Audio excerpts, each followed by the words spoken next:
Hey, Gathering family, and those of you watching from wherever you are around the world, I want to invite you to join me and Pastor Daryl Del Husse right now for a 2-week special mini-series called Old Wisdom for Young Hearts. What we're doing is taking a 2-week little break from our First John study because I want to glean wisdom from Pastor Daryl, who's been in ministry for decades and married to his beautiful wife Holly for 50 years on June the 20th, and have him share with us truths that are timeless, old wisdom, things maybe you've never heard before that will help you grow stronger and prepare better for a life of joy in Christ. And so tonight, what you're about to watch is our discussion and a Q&A session about finances and the future.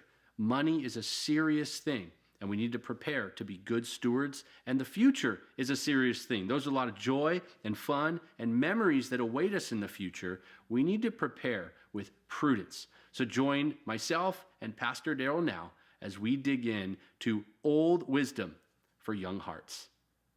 Hi, and welcome to a special Thursday night installment where we're going to take a break from First John over the next 2 weeks, and we've gone hard. A lot of doctrine, a lot of gospel, and all those are good things. But I wanted to give you something practical for a 2-week breather.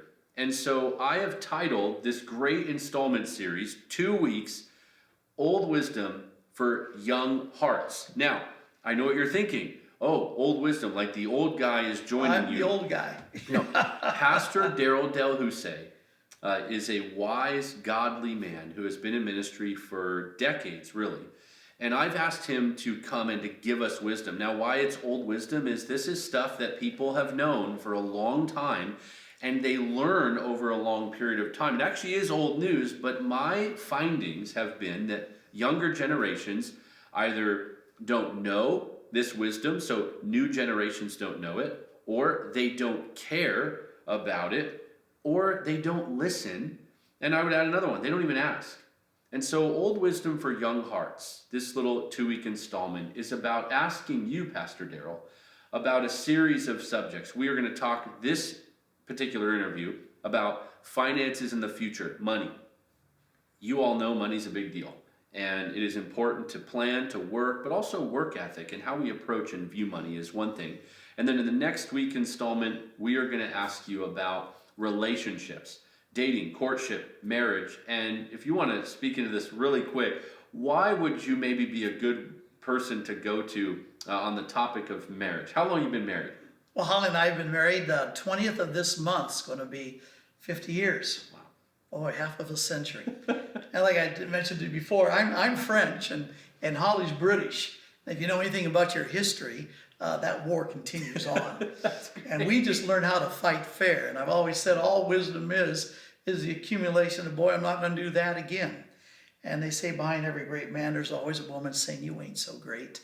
And so with that understanding, we have fought through 50 years. Wow. And I just decided last week, initially I told her I wasn't sure I was going to sign up for another 50, but I told her last week, that I would sign up, All right. Figuring that I may only have to live out another 10 of those. Well, with medical science and advancements in certain biology, the studies say, we could try to get you to 120. I don't know. A good deal I there. look at guys in their 80s and 90s, and when a bowel movement is the biggest thing of your day, I'm not so sure that I want to live that long. I'm not afraid of heaven. I think that makes me unique from a lot of folks. I love it. I love it. Well, Gathering family and those of you watching, I could not overstate the blessing that this is going to be to you over the next 2 weeks. I want to start with a verse, Proverbs 16:31. Gray hair is a crown of glory. It is gained in a righteous life. The man that we're going to hear from and talk to over the next 2 weeks is a man who, even whether or not if he decided to ever color his hair, is gray in heart and gray in the Lord. The Lord has given you a lot of wisdom, Pastor Daryl. So thank you for doing this. While I'm tempted to go right into relationships, because some of the stuff you just said, I even can't wait till the next interview. Let's talk money. Let's talk finances. You've been married almost 50 years, so you're no stranger to the challenges of life and money and preparation. You pastored Scottsdale Bible Church for 25 years. You founded Phoenix Seminary, co-founded along with a team or some people maybe. In 23 years you did that, right? Money, money, money, money. I mean, you have seen it, talked about it, dealt with people. When it comes to finances, why is money a big deal? Why should a younger generation heed the wisdom of God's word and understand what to do with money and how to view it? Well, it's an interesting thing. A lot of people think that money, mammon, pretty much evil, but not the case. Jesus talks more about money and resources in the New Testament than he does about heaven and hell combined. And so the issue of stewardship. Now, you understand, in the biblical days, you had owners, masters, and slaves. But the slaves were at different categories, and the top most trusted slave was called a steward. And the steward was responsible for all the assets of the master. And the steward knew the heart of the master, so the steward was responsible to basically distribute the wages, at times the weapons, the tools. And so the steward always understood that he didn't have to possess something to enjoy something. And that's where we get really confused. We think that it's the possession of things that extract such enjoyment. But the more you possess, Jesus even warns, the more you possess, the more you have a chance of losing. And so all of a sudden you get protective, you get frightened, you get greedy. How is it ever enough? I mean, like the whole thing, how do you know it's ever enough? And then it's lost and so forth. And so this idea that you got to possess something to enjoy it. The concept of stewardship is that if Jesus is our Lord, that means he's master.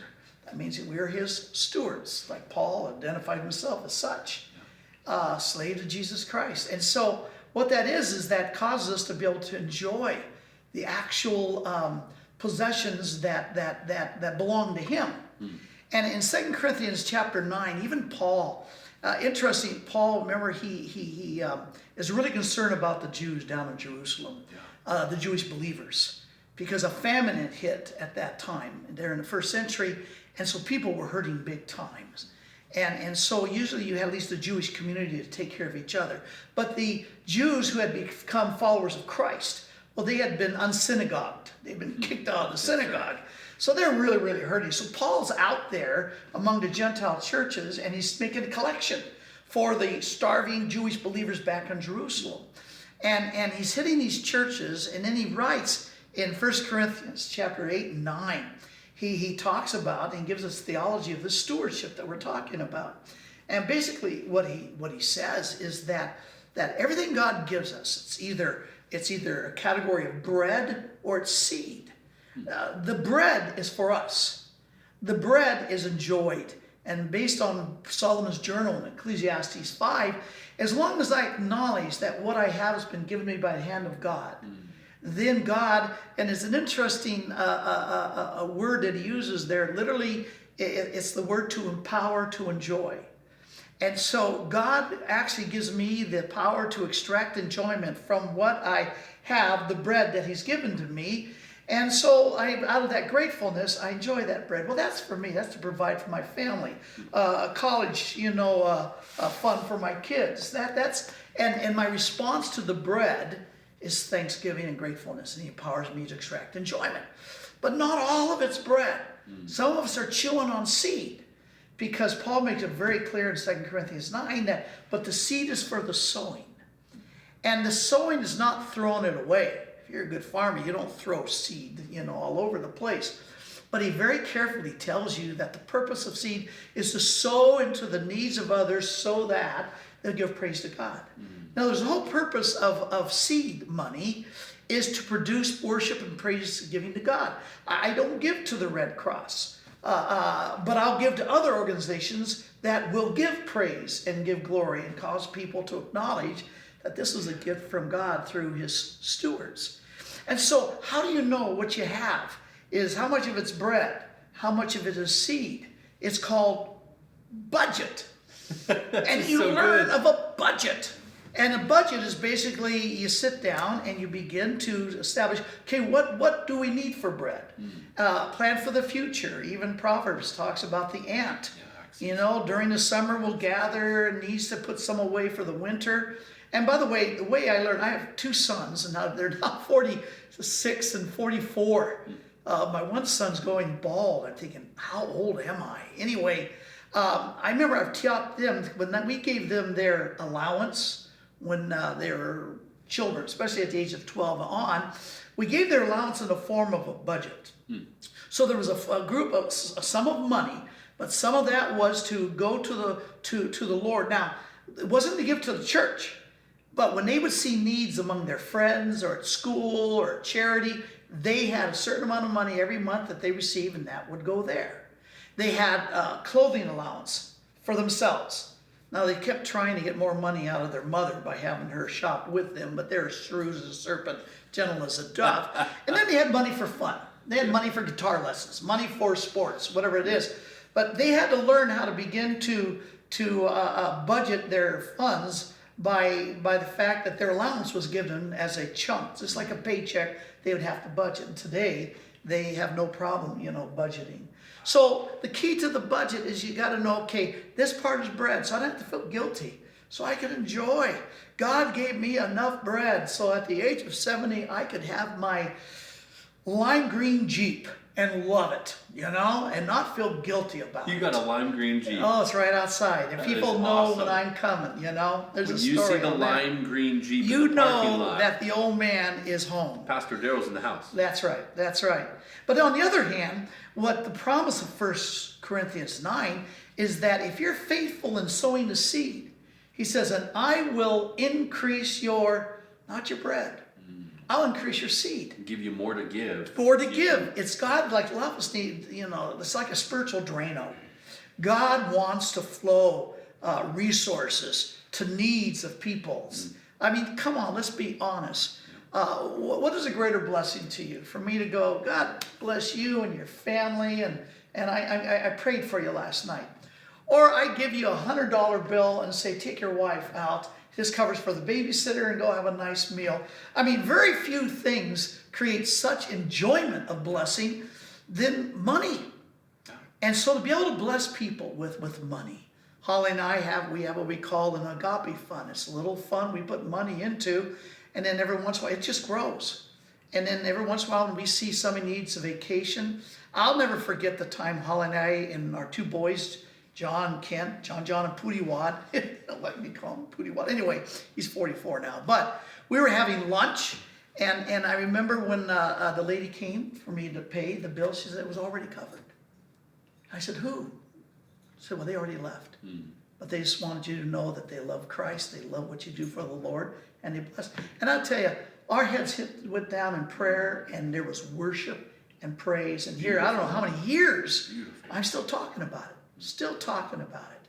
So God promises that if I increase the seed, and so as I receive more money, it's not I increase the bread. Well, now I can have a bigger this and a bigger that. No, if I recognize this is bread, and I'm grateful for what I have, and I express that, but this is seed. And if God if wants to invest through, and he can trust, that I will keep seed and not make it into bread, then he's going to increase my seed and I can become more generous. These are huge points. You just summarized the principles. When we talk about finances in the future, I want to ask you some questions about common mistakes you see, and some questions that even some of our young people have sent in about teenage years and college years and working and all that. And I want to get there, but what you just did was summarize the principles of who owns it all? So God's ownership, God's stewardship of resources. And then what are we blessed for? We're blessed to be a blessing. And then stewardship, us as stewards as well. I think of Proverbs 6:6, the ant, preparing and putting away and saving and all those things. So what you just heard is a theology of money, plain and simple. And the word budget kind of gets a bad rap. What are some of the common mistakes that you see and have seen with young people and parents? Because even a lot of families are going to watch this with their young people, and some adults, some looky-loos tend to jump in as well and check out what we're doing. What are some of the common mistakes when it comes to money? I think you touched on one already. It's sort of the mind. What are some others? Well, as I've observed life, I think the first one that comes to my mind is a lack of prudence. The word prudence is used, especially in Proverbs. It's a kind of wisdom. Remember, wisdom is an art. And prudence is that ability to increase the context of your decision. In other words, usually we make decisions right now to get out of trouble. So I'm in trouble, I got to make a decision, so I make it right now, and the whole goal in my mind is get out of trouble. And those are the decisions that usually end up being bad choices. And as you and I both know, life ends up, if it ends up horrible for you, it's because of the accumulation of bad choices. And those bad choices are usually decisions you make at the moment to get out of trouble. Prudence is when you increase the context and you ask yourself the simple question, what will this decision look like in a week? What will it look like in 2 weeks? What will it look like in a year? Prudence is the greater context you put your choice, your decision in. The greater clarity you have as to the wisdom of a wise decision, because you're thinking in terms of consequences. And if you add the dimensions of consequences to your decision making, which is prudence, then you're going to find you're going to suffer a lot less. When you're young, you can make mistakes, and you're usually the only one that pays for it. But as you become 18 in your 20s and your 30s, then you get married, you have a child, well, all of a sudden, bad choices, mistakes become bloody.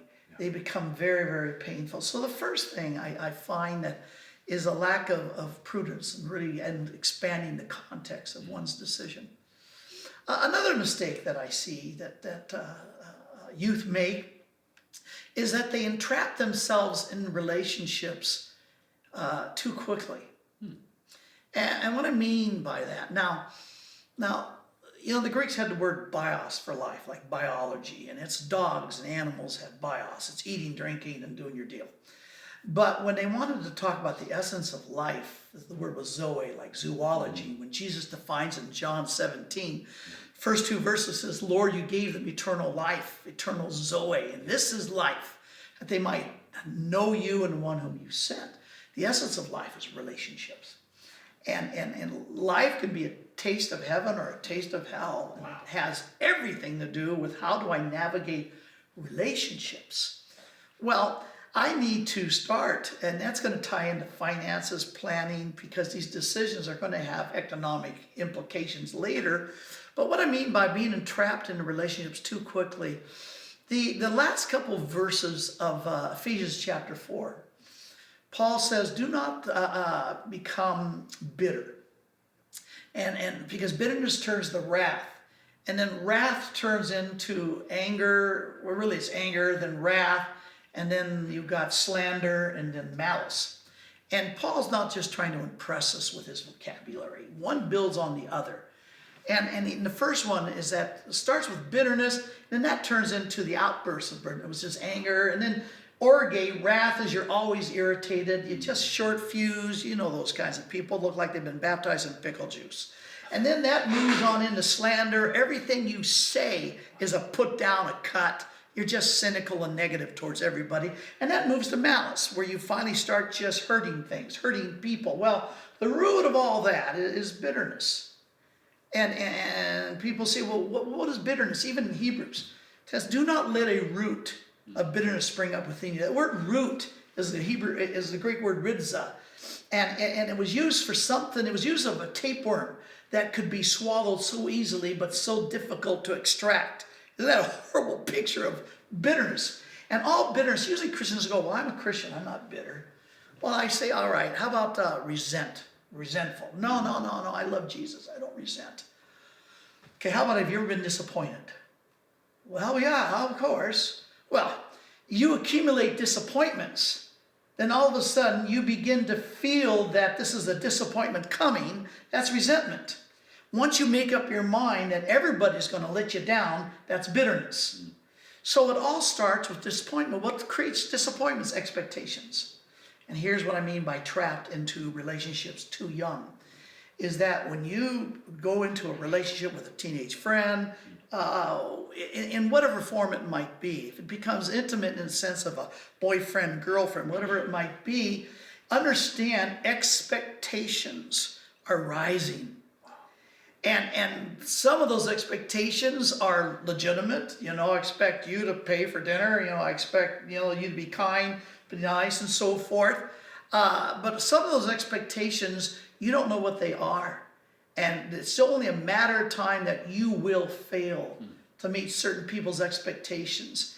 And if you if you don't have that open communication where you're sharing that, and when you're young, we are so defensive, we're so fearful, we're so insecure, we're not going to say, well, how do I offend you? How did I let you down? How did I disappoint you? But you won't have those conversations when you're young because you're too frightened, because you don't want to lose a relationship. And so what happens is that bitterness begins to accumulate. And then she drops you like a dead pigeon, or he all of a sudden fades away. And what's the word? He begins to ghost you. I am so cool, huh? I'm learning this language. I didn't even teach him that. He'll ghost you. No, That's so good. What I learned. Anyway, but the fact is... Did you Google no, Gen Z? No, I don't even know how to Google, I'm low-tech, slow-tech. I call myself tech-tarded, but I don't know how to Google. I was rebuked that you should not use the word tarded, so I just say I'm That would low-tech. be politically incorrect. That would be politically incorrect. But the point being is the second mistake. Prudence is the first. Second one is you get entrapped in relationships. And if there's ever a time for you to navigate those relationships, get counsel, have those honest talks about what are your expectations of the relationship. What would you desire? How would you want me to treat you?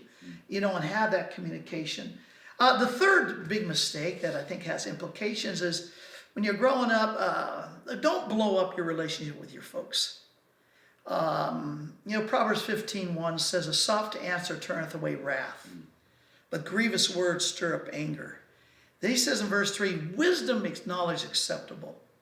If it's just a catharsis, I just want to throw up on you, I just want to yell because I'm bitter and angry and disappointed, then that just basically blows up a relationship, and it begins with your folks.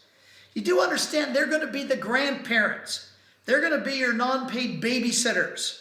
You are stuck with them. And if you're not, you cut them off when you're in your 20s, 30s, 40s. I don't know how many people I've counseled that one of the major pains, I'm thinking of a young man right now who's not on speaking terms with his mom or dad because they both got divorced and they lied to him about each other, turned him against both of them. And he is now maybe about 28, 30, and his life, he just has a hard time making decisions and understanding who he is. And the love of the Father, what does that mean to him? Nurture from a mother, doesn't know what that is. So don't blow up. As a matter of fact, Ephesians 6 says, children, and there in Ephesians 6, he's talking to adults. He says, honor your mother and father. And then he says this, for it's the first commandment. Remember the Decalogue, 10 commandments. But the honoring father and mother, and the word tomao, honor, means to weigh heavy, to treat as important in one's life, to value and put weight on what they say. You don't always have to agree with them, but at least you listen to them because that's honoring.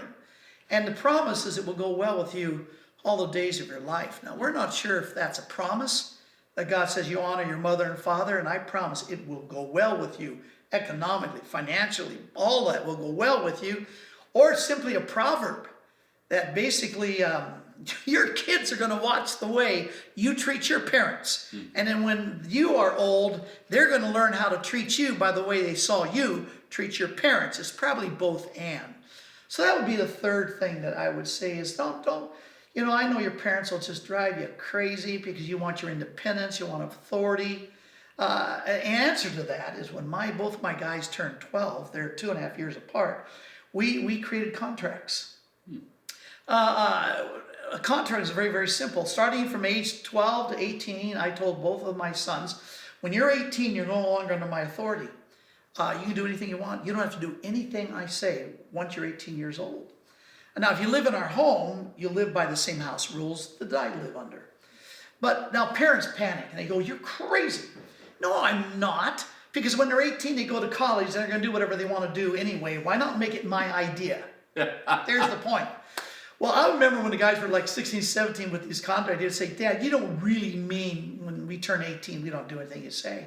No, I really mean it. But at the age of 12, every Monday morning, John and I would have breakfast every Monday morning. And then 2.5 years later, when Kent turned 12, every Friday morning with Kent.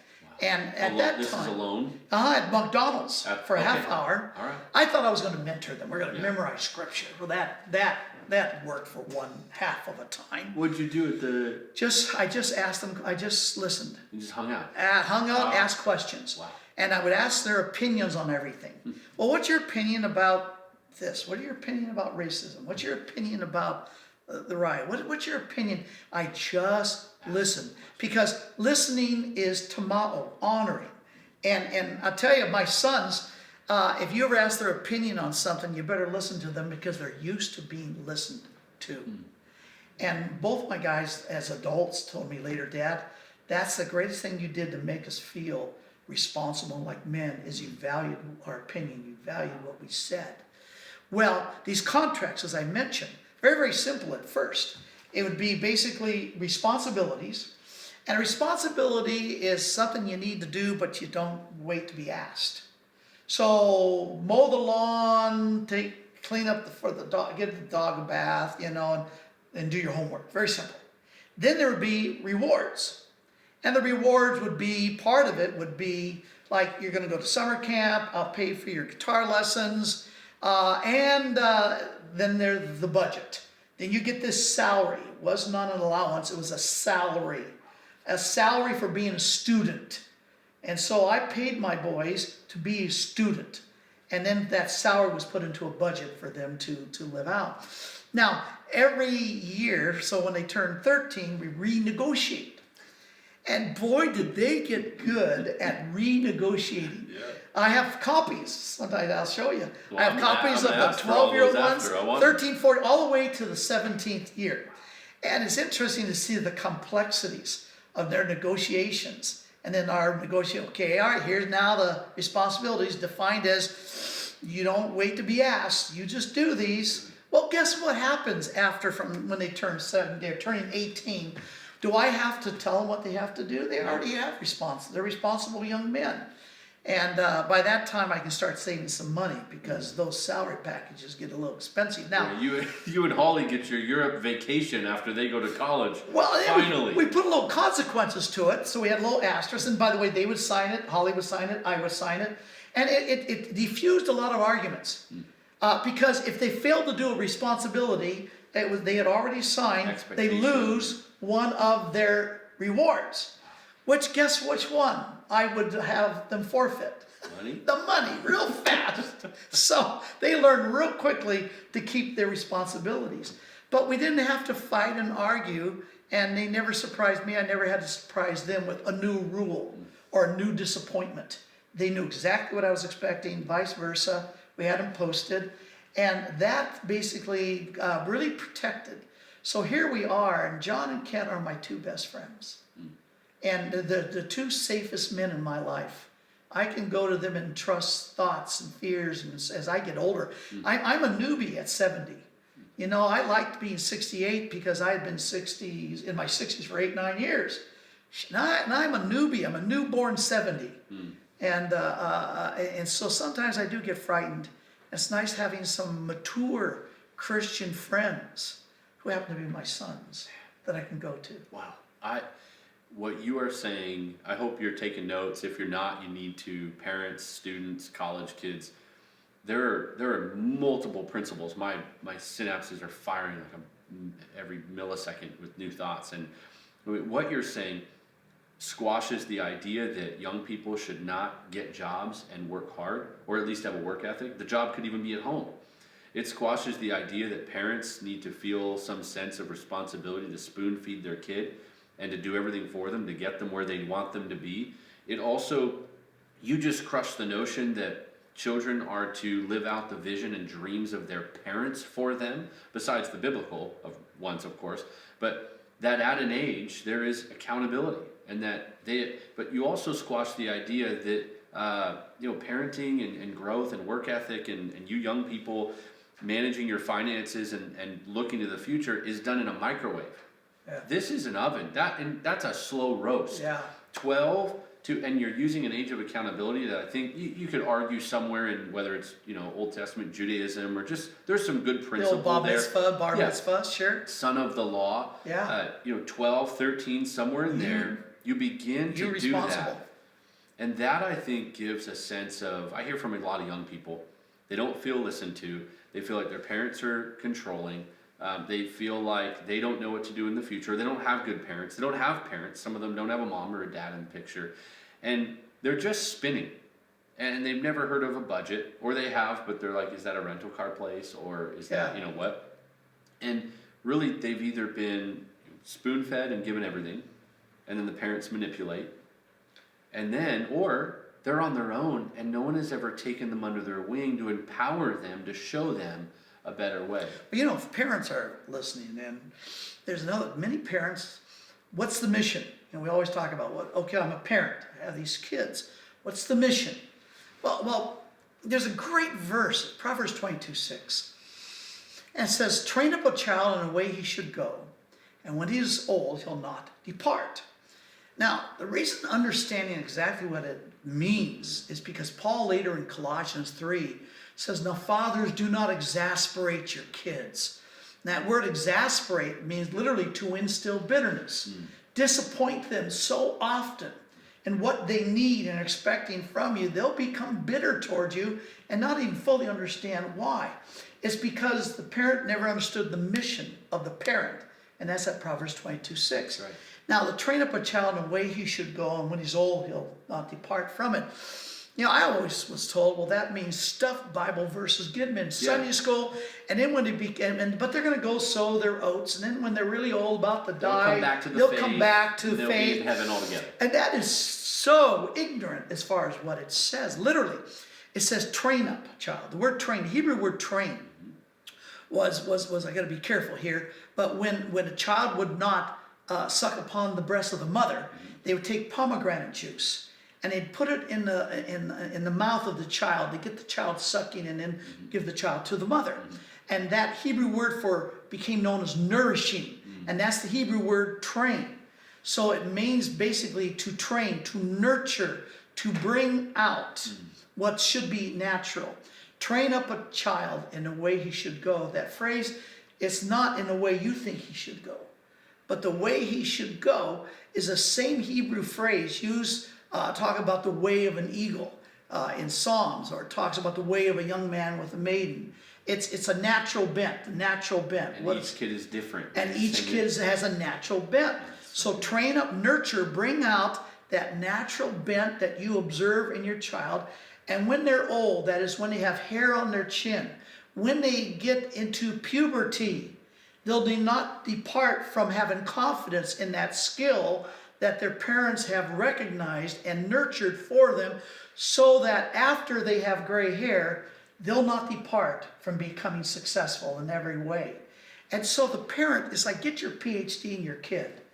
Observe. So I looked at John, and John was an artist. Now he's a professor with a PhD, 2 master's degrees, Greek, Hebrew, phenomenal. I look at my loins, I don't know where this kid came from.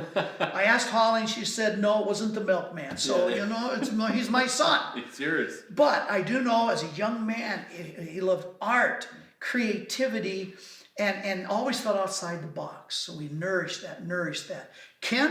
When Kent was 12, he had a business plan for 7 Taco Bells. He still, he pastored for 10 years, pastored Bethany Bible for 7 years. He's a wonderful preacher, but he wants to grow something. So he's up in Idaho now, and he founded an institution called Love and Transformation. But he's still preaching at a church up there in Idaho, Nampa, Idaho.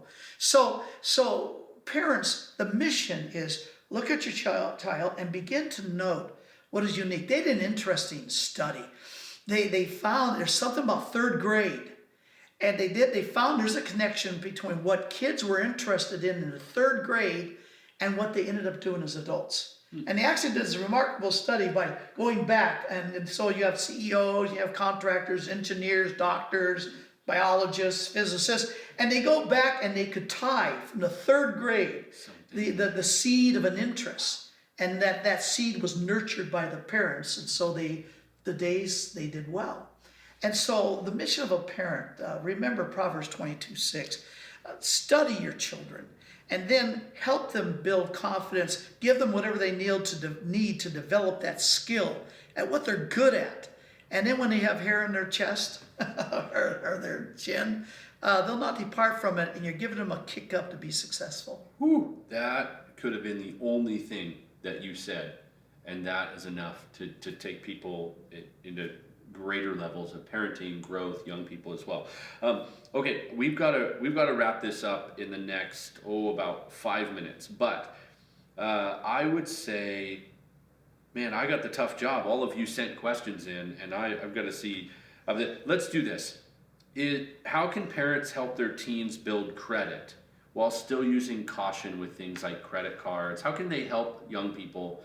And even if there's college students watching this who are saying, I'm on my own. I mean, what do I do? What are some practical now things that parents, teens, and college students can do to begin to establish the right path financially? You've given the principle. God owns everything. I think three things come to my mind. The first one is, again, back to the budget.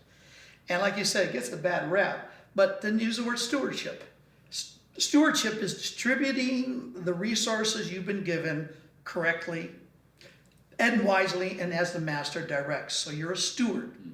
So stewardship, budget, it's taking a look and saying, okay, what do I need for this? What do I need for that? I need to save for this. I need to plan. And so the thought of having a personal budget, and if you haven't started teaching your kid that, teach now. If you're in college, then go get some help. There's some books. Oh, I hate reading books. Find somebody who has a budget and have them just show you.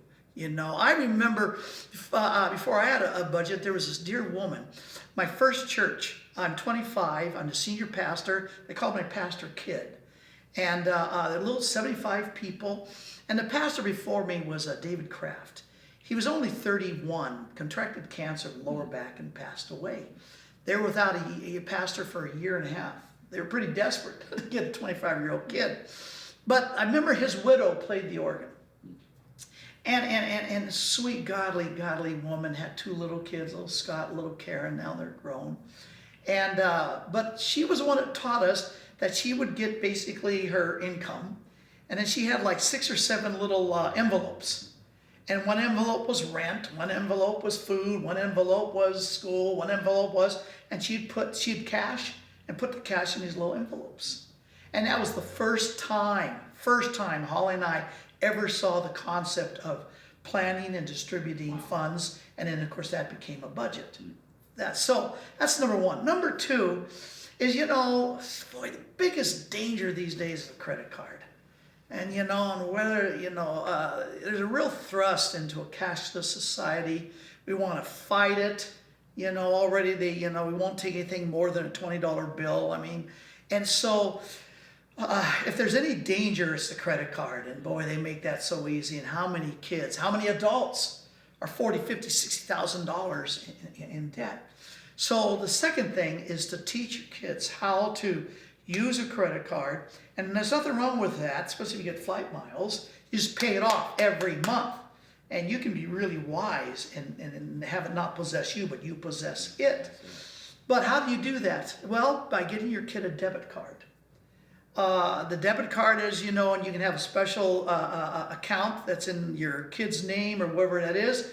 And then the kid puts a certain amount of money. If there's $100 in there, as a debit card, he can't spend more than $100. So he can't be, now he's getting used to using the card. He's used to it, but he's used to thinking about, I have $100 and so I better buy this thing for $10 on the card. It's not, well, I'm going to spend $200 on the card, because he can't. That's really good. So by having if she gets used to using a debit card, it's good training and connecting wisdom for them. Remember, all wisdom is connecting the questions with the answers. The actions with the consequences. And more that they can connect those together, that's the art of wisdom.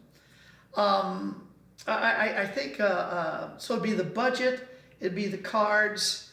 The third thing would come to my mind is there's nothing wrong with, at a young age, having them get a bank loan for their bicycle. So we're gonna buy bicycles, 100, it's a $300. Oh, no, what bicycle? Sorry, $300 bike. You want to buy a bike? Okay. I'll tell you. Now the old way was okay. You save up, and that's legitimate. There's a virtue. Save up. When you save up $300, we'll go down and buy the bicycle. But there's another way that you say, okay, here's what we're gonna do. We're gonna go down to the bank. And by the way, it's good to have a relationship with your banker. Even to go up to the manager or somebody, in leadership at the local bank and introduce yourself. Tell them about yourself, tell them about your family, so many things. But anyway, you go and of course as an adult, you're going to co-sign. But you're going to co-sign a loan of $325 for this bike. And now that means you pay this back $25 a month. Now you can pay it back faster if you want. Now you have co-signed it, so I wouldn't make it a car. Don't do it. Don't co-sign parents anything that's going to hurt you, all right? That doesn't do you, your wife, your family, or the kid any good. But to have a small loan, and I'm talking about a loan less than $500, but that it's a loan that they have with the bank, they're responsible for, and then by that time, when they later marry, have children, they buy a home, and have to have a mortgage. So you've helped them, first of all, with a budget. You help them learn how to use a card with a debit card, and you help them to understand. According to the scripture, usury, was sinful when people charged interest. But we live in a world that you pay interest. As long as that you make that payment, you owe the bank nothing. So you're not in debt. The moment you don't make that payment, then you're in violation of what Paul says in Romans 12, that you're to owe man, Romans 13, you're to owe man nothing but love. And then it's a spiritual issue, and it's an issue you deal with your kid. So having a loan of $300 doesn't mean, well, I shouldn't have any debt. You're probably never going to own a home if you don't get over this idea that to have any debt. But biblically, you're not in debt as long as you fulfilled the commitment, and that was to make that mortgage payment by that date. You're not in debt, even though you still owe them this much because there's a contractual understanding. For your child, to kid, for you to learn that at a younger age and take that responsibility would be a very healthy thing. Would you recommend, like in today's world, like if a bank wouldn't give a $300 or $400 or $500 loan for a kid or what have you, trying to think of the right word. Is there merit to a parent being the bank for the kid, or does that get a little sticky because parents start? I would have Uncle Fred give the loan.